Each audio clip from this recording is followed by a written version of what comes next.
I love the smell of black powder.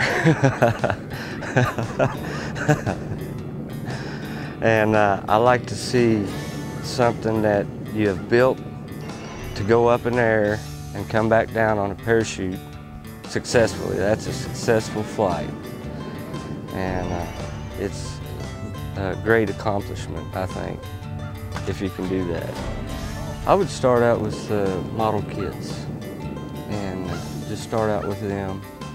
And then you can go to like Staples or Home Depot. You could buy you some mailing tube. Go to Lowe's and buy you some plywood, 1/4 inch or 3/16. And then you can get on the computer on the internet and you can order you a nose cone. Or go to a hobby store that might sell them. And most of them cones will fit right into a 3-inch. And it's pretty simple. And you got to have the tools to cut your centering rings, cut your wings out, and sand them. The Dremel tool really helps. It's a real good thing to be in the club because you can go to other people and they have ideas, they can help you out, talk about whatever you need to know. They're all willing to help. That's one thing I like about the clubs. They're really nice people.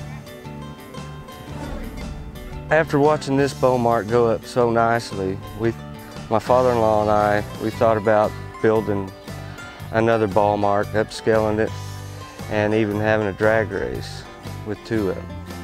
So we ordered some phenolic tubing, 4-inch, and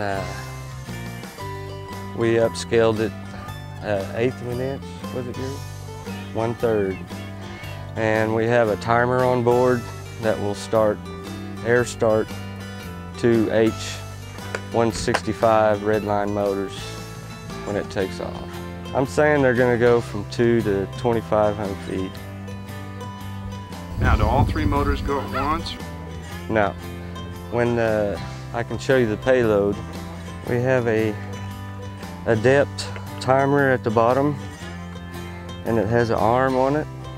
When the thrust of this motor takes off, it throws the arm down, and when it stays engaged for 0.3 seconds, then it shoots 12 amps to these 2 ramjets here.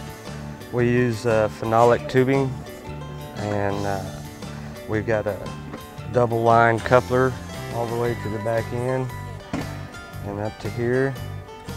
And we've used glass cloth and epoxy to the motor tubes. We've glassed them to the motor tubes, which are real stout. And we have I've made these launch lugs out of just regular white pine. And we have these vinyl stickers that we ordered from Oklahoma City. And on the wings we have styrene that are laminated from both sides. Now, why would you use styrene? What's the purpose of that material? It's to strengthen the wings, because I'm afraid that with the plywood here it may do some vibration and just put a little bit more strength in it. Have you flown these yet? Not yet. Okay. Hey, tell me a little bit about this drag racing thing. What's the point of that? How does that work? We're just wanting to see who will go up the highest and the fastest.